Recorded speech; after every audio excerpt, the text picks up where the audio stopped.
على إبراهيم وعلى آل إبراهيم إنك حميد مجيد. اللهم بارك على محمد وعلى آل محمد كما باركت على إبراهيم وعلى آل إبراهيم إنك حميد مجيد.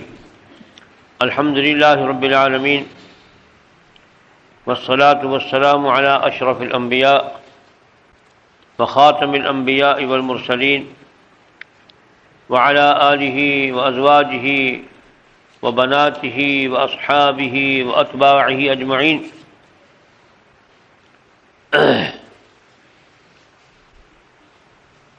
أما بعد، فأعوذ بالله من الشيطان الرجيم. بسم الله الرحمن الرحيم. فمن كان يرجو لقاء ربه فليعمل عملا صالحا ولا يشرك بعبادة ربه أحدا. صدق الله مولانا العظيم وبلغنا رسوله النبي الكريم، ونحن على ذلك من الشاهدين والشاكرين والحمد لله رب العالمين. اللہ تبارک و تعالیٰ نے ہمیں دنیا میں بھیجا ہے اور پھر ہمیں ان کی بارگاہ میں حاضر ہو کر اپنے اعمال کا جواب دینا ہے. یہ دنیا دار العمل ہے، دار الجزا نہیں ہے. قبر کی زندگی انتظار کی زندگی ہے اور حشر کی زندگی فیصلے کی زندگی ہے. جتنے بھی لوگ یہاں آئے ہیں دنیا میں، ان سب نے اپنی زندگی پوری کر کے اللہ کی بارگاہ میں پہنچنا ہے اور اپنے اعمال کے مطابق جزا اور سزا حاصل کرنی ہے. اللہ جل شانہ نے یہ ارشاد فرمایا ہے کہ جو مجھ سے ملنا چاہتا ہے قیامت کے دن، اس کو چاہیے کہ وہ اچھے اعمال کر کے میرے پاس آئے. ایک استاد کے ہاں وہی طالب علم زیادہ مقبول ہوتا ہے جو اپنا کام پورا کر کے آ جائے، عبارت بھی پڑھ سکے، ترجمہ بھی کر سکے اور اس کے معنی بھی بیان کر سکے. ماں باپ کے ہاں وہی آدمی محبوب اور پسندیدہ ہوتا ہے جو ان کا خدمت گزار ہو. ایسے ہی مشائخ کے ہاں وہی عقیدت مند زیادہ پسندیدہ ہوتا ہے جو مخلص ہو، خدمت گزار ہو. اللہ جل شانہ کے ہاں بھی وہی لوگ مقبول اور پسندیدہ ہیں اور ان سے ہی وہ ملاقات فرمائیں گے. ان پر بھی اپنی نظر کرم اور اپنی رحمت کی چادر بچھائیں گے، اپنے سائے تلے جگہ عطا فرمائیں گے کہ اس دن اللہ کے سائے کے سوا کسی کا سایہ نہیں ہوگا. اور حضور انور صلی اللہ علیہ وسلم بھی انہی لوگوں کی سفارش فرمائیں گے جو لوگ اپنی زندگی میں حضور علیہ الصلوۃ والسلام کی کامل اطاعت کرتے رہے اور حق میں غیر حق کو شامل نہ کیا، بدعات سے بچتے رہے اور قرآن نے فیصلہ کن بات ارشاد فرمائی کہ جو مجھ سے ملنا چاہتا ہے اس پر لازم ہے کہ میری عبادت میں کسی کو شریک نہ کرے. ایک حدیث میں آتا ہے کہ کچھ لوگ رسول اللہ صلی اللہ علیہ وسلم کی بارگاہ عالیہ میں حاضر کیے جائیں گے. اللہ جل شانہ کے حکم سے فرشتے ان کو ایک طرف کر دیں گے. پاک پیغمبر صلی اللہ علیہ وسلم ارشاد فرمائیں گے ان کو تو میں جانتا ہوں، یہ مجھے بھی جانتے ہیں. اللہ تبارک و تعالیٰ کی طرف سے آواز آئے گی کہ آپ نہیں جانتے، انہوں نے آپ کے بعد دنیا میں اپنی طور پر دین میں بہت سی باتیں خود شامل کر دی تھی جو دین میں نہیں تھیں، تو وہ شفاعت سے محروم ہو جائیں گے.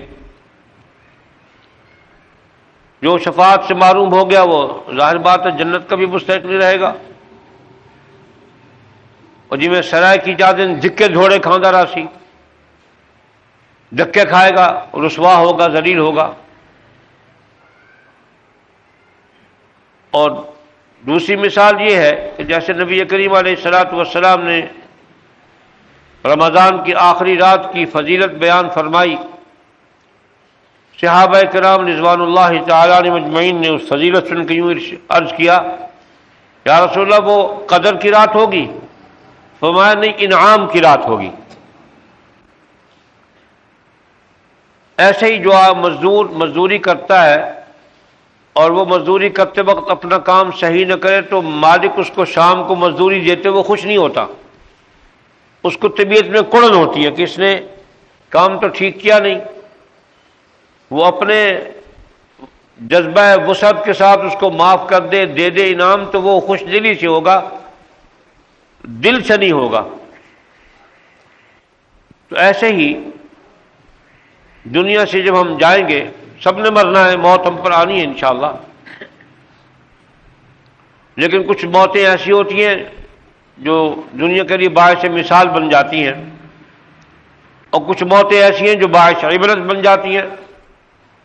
اللہ باعث عبرت موت سے بچاوے اور ایسی موت عطا فرماوے جس میں اس کی رضا شامل ہو، دین پر مرے، ایمان کے ساتھ خاتمہ ہو، اور آخرت کی پہلی منزل قبر آسان ہو جائے۔ جیسے کہ سیدنا عثمان ابن عفان رضی اللہ تعالی عنہ قبر کے پاس سے گزرے تو انتہائی خشیت کے ساتھ روئے، داڑھی مبارک تر ہو گئی۔ صحابہ نے عرض کیا، موت سے ڈر کے روتے ہو؟ فرمایا نہیں، خدا کی قسم موت سے نہیں ڈرتا، میرے آقا میرے محبوب کریم علیہ الصلوۃ والسلام نے فرمایا قبر جو ہے یہ آخرت کی منزلوں میں سے پہلی منزل ہے، جس کی یہ منزل آسان ہوگی باقی منزلیں بھی آسان ہو گئیں۔ تو انعام و اکرام تو قبر سے ہی شروع ہو جائے گا، اور حشر کے دن فیصلے کا دن ہے، نیک اعمال والوں کے لیے، ایمان پہ خاتمے والوں کے لیے، شرک سے بچنے والوں کے لیے، نبی کریم علیہ الصلوۃ والسلام کی سنتوں کو زندہ کرنے والوں کے لیے وہ انعام کا دن ہے۔ خوش نصیب وہ لوگ ہوں گے جن کو اس دن انعام ملے گا۔ اللہ تعالی ہمیں ان خوش نصیبوں میں شامل فرمائے۔ آج کی اس مجلس میں مختصراً رسول اللہ صلی اللہ علیہ وسلم کی ایک حدیث پیش خدمت ہے، جس میں خود حضور پر نور صلی اللہ علیہ وسلم نے جنتی اور دوزخیوں کی تقسیم فرما دی کہ کون لوگ جنتی ہوں گے اور کون لوگ دوزخی ہوں گے۔ اقسام تو بہت سی ہیں، لیکن اس وقت جو پیش خدمت ہے وہ یہ حدیث ہے۔ حضرت عیاض بن حمار سے روایت ہے، وہ فرماتے ہیں کہ رسول اللہ صلی اللہ علیہ وسلم نے ارشاد فرمایا، 3 قسم کے لوگ جنت والے ہیں۔ ایک وہ بادشاہ جو عادل، صدقہ کرنے والا، بھلائی کرنے والا اور اصلاح کرنے والا ہو۔ یہ وہی بادشاہ ہو سکتا ہے جو اپنی رعایا پر رحم کرنے والا ہو، شفقت کرنے والا ہو، عدل کرنے والا ہو، اور ان پر دین نافذ کرنے والا ہو۔ دین نافذ کرنے والا اصل عادل بادشاہ ہے کہ اس نے اللہ کے نظام کو زمین پر نافذ کر دیا۔ جو عدل کرتا ہے، مہربانی بھی کرتا ہے، شفقت بھی کرتا ہے، سب کچھ کرتا ہے، لیکن دین کا نظام مسلمانوں کی سلطنت میں نافذ نہیں کرتا، وہ عادل نہیں ہے۔ اس نے ظلم کیا ہے کہ اللہ کے قانون کو چھوڑ کر انسانی قانونوں کا سہارا لے کر اللہ کی مخلوق کو مطیع و فرما بردار بنانے کی بجائے باغی بنا رہا ہے۔ جس نے اللہ کے قانون اور اللہ کے دین کا انکار کر دیا وہ باغی تو ہو گیا نا۔ جیسے آج کل کے حکمران ہیں، 65 سال میں کوئی حکمران پاکستان میں اللہ رسول صلی اللہ علیہ وسلم کی اطاعت میں اس ملک میں نظام اسلام نافذ کرنے والا نہیں آیا۔ موجودہ بدترین لوگ ہیں جو دل سے دین کے دشمن ہیں، اعمال سے دین کے دشمن ہیں، معاملات کے اعتبار سے دین کے دشمن ہیں، اخلاقیات کے اعتبار سے دین کے دشمن ہیں، اور قانون کے اعتبار سے دین کو نہیں چاہتے۔ اس لیے کہ یہ خود پھنستے ہیں، ان کی زندگیاں گندگی سے بھری ہوئی ہیں، اگر دین نافذ کر دیں تو خود عدالت کے کٹہرے میں پہنچ جائیں گے۔ اللہ تعالی ہمیں ان کے شر سے بچا لے۔ تو اس حکمران کے بارے میں نبی علیہ الصلوۃ والسلام نے 4 باتیں ارشاد فرمائیں کہ جو جنت میں جائے گا: عادل، صدقہ کرنے والا، بھلائی کرنے والا، اور اصلاح کرنے والا۔ اصلاح کیا ہے؟ اصلاح اعتقادات کی اصلاح، اعمال کی اصلاح، معاملات کی اصلاح، اخلاقیات کی اصلاح، یہ اصلاح کی بنیادی چیزیں ہیں۔ جو حاکم ان چیزوں کی اصلاح نہیں کرتا وہ عادل نہیں ہے۔ ان 4 مختصر ہے نا، اور بہت کچھ ارشاد فرمایا رسول اللہ اس حدیث میں اور اس مجلس میں یہی بات عرض کی جا رہی ہے۔ اور فرمایا وہ آدمی جو رحم دل ہو، دوسرا آدمی جو رحم دل ہو اور اہل قرابت نیز مسلمان بھائیوں کے ساتھ مہربانی سے پیش آنے والا ہو، وہ جنت کا مستحق ہے۔ رحم دل اور رحم دلی یہ خصوصیت ہے نبی کریم علیہ الصلوۃ والسلام سمیت تمام انبیاء علیہ الصلوۃ والسلام کی، اور پھر مخصوص مسلمانوں کے لیے، پھر ان میں سے بھی وہ لوگ جو دین کا کام کرنے والے ہیں ان کے اندر یہ جذبہ رحم دلی زیادہ ہونا چاہیے کہ رحم دلی سے لوگ قریب ہوتے ہیں اور خشیت و خشکی اور کھورا پن، اکھڑ پن سے لوگ دور ہوتے ہیں۔ جیسے اللہ تبارک و تعالی نے غزوہ احد کے موقع پر بعض صحابہ سے اجتہادی عمل ہو گیا، میں لغزش وغزش نہیں کہتا ہوں، ہمارا موقف نہیں ہے۔ جب صحابہ کو مجتہد حضور نے فرما دیا تو ان کا اجتہاد ہے، غلطی ولطی نہیں ہے۔ بعض لوگ کہتے ہیں فلاں صحابی سے غلطی ہوئی، فلاں صحابی سے غلطی ہوئی، فلاں صحابی سے غلطی ہوئی۔ یہ جو غلطی کہہ رہا ہے یہ غلط کہہ رہا ہے، اس سے غلطی ہو رہی ہے، یہ خود غلطی کر رہا ہے۔ صحابہ نے اجتہاد کیا اور اس وجہ سے کچھ نقصان بھی ہوا، پہلے فتح ہوئی، پھر شکست ہوئی، پھر اللہ نے پھر فتح دے دی۔ اس موقع پر نبی علیہ الصلوۃ والسلام کو بھی صدمہ پہنچا، لیکن اللہ جل شانہ نے ان لوگوں کی سفارش حضور کے سامنے کی۔ اللہ اکبر! یہ ہے صحابہ کا مقام کہ اللہ خود سفارش فرمائے حضور کو کہ ان کے ساتھ ایسا سلوک نہ کریں، ان سے سخت دلی سے پیش نہ آئیں۔ فبما رحمت من اللہ لنت لہم، آپ تو ان کے لیے باعث رحمت بن کے آئے اور نرم دل ہے۔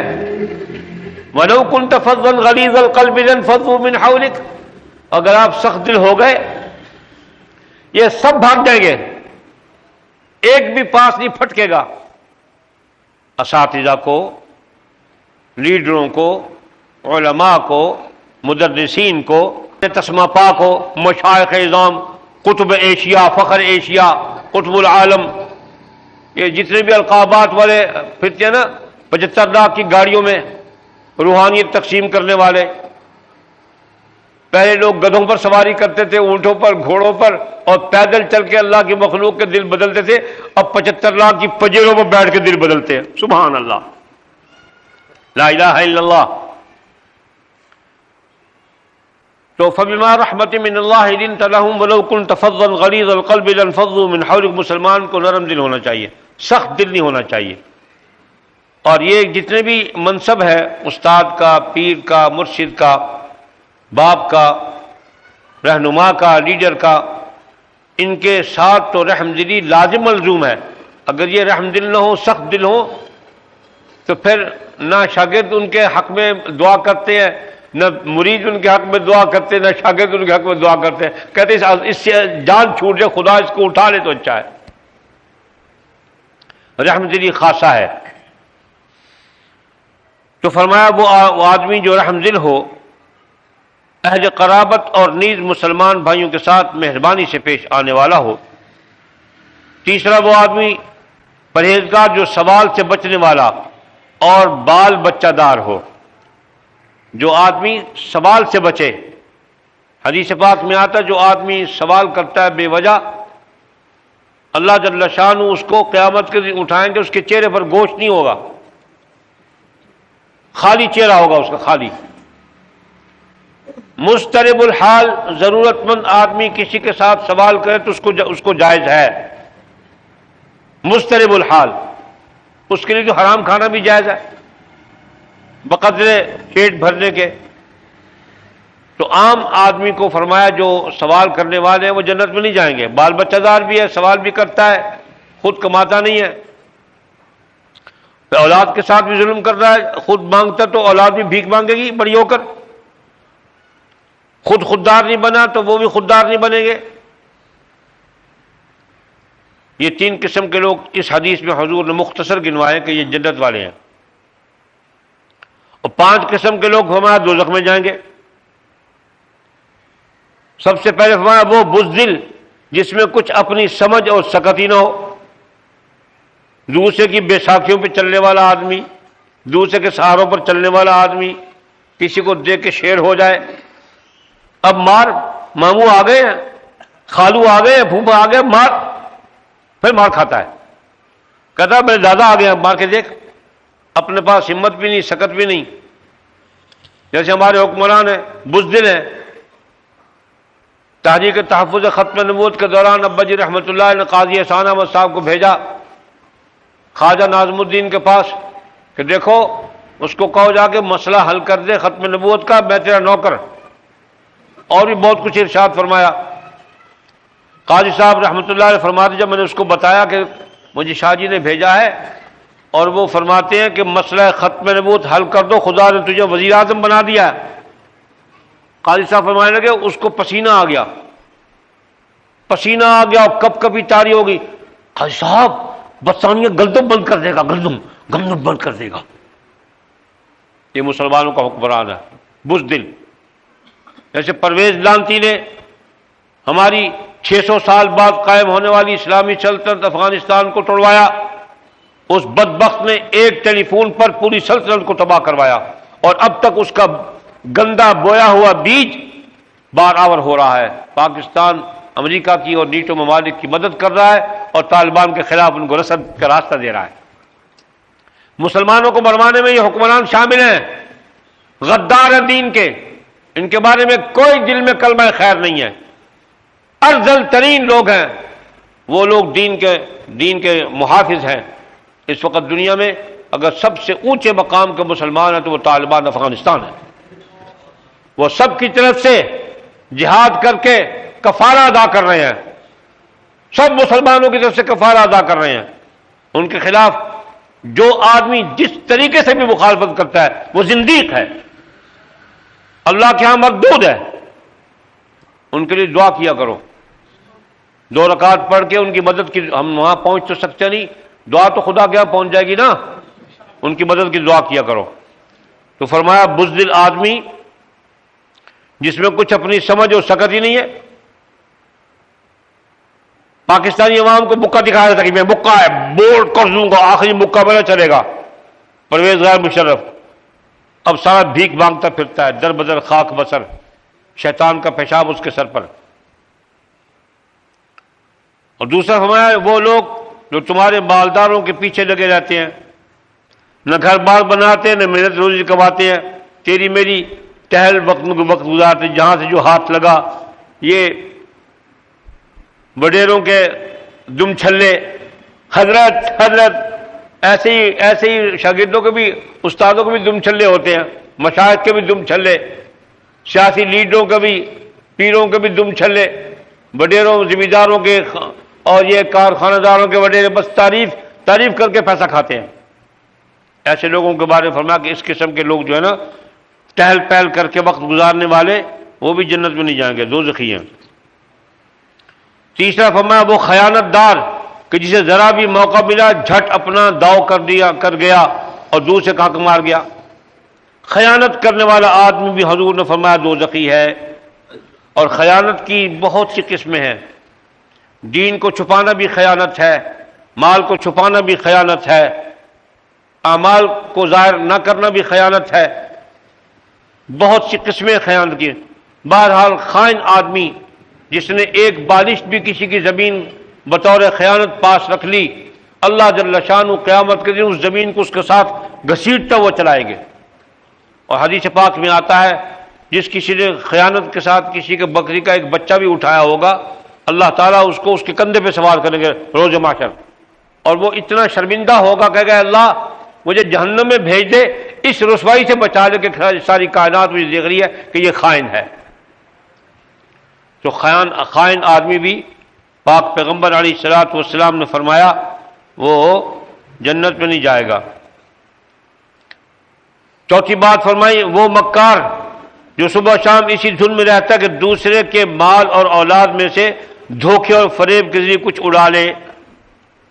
وہ مکار آدمی جو اس دھن میں لگا رہتا ہے کہ صبح شام دوسرے کے مال اور اولاد میں سے دھوکے اور فریب کے ذریعے کچھ اڑا لے، پیسہ اڑا لے، مال لے لیا، کچھ اور کر لیا، اپنا کچھ نہ کیا، دھوکہ باز آدمی، دھوکے باز، جیسے سونا دگنا کرنے والے، ڈالر دگنے کرنے والے پیر سونا دگنا کرتے ہیں، پیسہ دگنا کرتے ہیں، لوگ بھاگ پڑتے ہیں جناب، دگنا لوہا سیدھا پہ لاکھ لاکھ روپے جمع کرا دیتے پیر صاحب کے بعد میں اپنی جوتی اپنے سر پہ مارتے ہم نے کیا کر لیا۔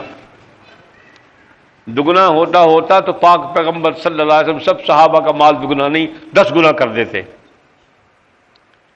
اس قسم کا چور چکا فرمایا وہ بھی نہیں جائے گا۔ پھر آپ نے 5ویں آدمی کے بارے میں ارشاد فرمایا بخیل یا جھوٹے اور بدخلق بے حیائی میں مبتلا آدمی کا ذکر کیا کہ جو بخیل ہو، جھوٹا ہو، بدخلق ہو، بے حیائی میں مبتلا آدمی ہو، ان چاروں صفات میں مبتلا آدمی کے بارے میں فرمایا یہ بھی جنت میں نہیں جائے گا۔ ان الذین من کان یرجو لقاء ربہ فلیعمل عملا صالحا ولا یشرک بعبادۃ ربہ احدا۔ اللہ جل شانہ ہم سب کو اعمال صالحہ کرنے کی توفیق عطا فرمائے، خلوص کے ساتھ ہم سب کو اپنی رضا والے اعمال اور اپنے حبیب کریم علیہ الصلوۃ والسلام کی سچی اور پکی اطاعت و فرما برداری نصیب فرمائے۔ وآخر دعوانا الحمد للہ رب العالمین۔ بسم اللہ الرحمن الرحیم۔ اللہم صل علی سیدنا مولانا محمد وعلی آل سیدنا ومولانا محمد مبارک وسلم۔ اللہم اہدنا فیمن ہدیت وعافنا فیمن عافیت وتولنا فیمن تولیت وبارک لنا فیما اعطیت وقنا شر ما قضیت فإنک تقضی ولا یقضى علیک انہ لا یذل من والیت ولا یعز من عادیت تبارکت ربنا وتعالیت نستغفرک اللہم ونتوب الیک یا مقلب القلوب ثبت قلوبنا علی دینک اللہم مصرف القلوب صرف قلوبنا على طاعتك وطاعة حبيبك اللهم وفقنا لما تحب وترضى اللهم وفقنا لما تحب وترضى اللهم وفقنا لما تحب وترضى ربنا تقبل منا إنك أنت السميع العليم وصلى الله على سيدنا ونبينا مولانا محمد وعلى آله وصحبه أجمعين آمين برحمتك يا أرحم الراحمين۔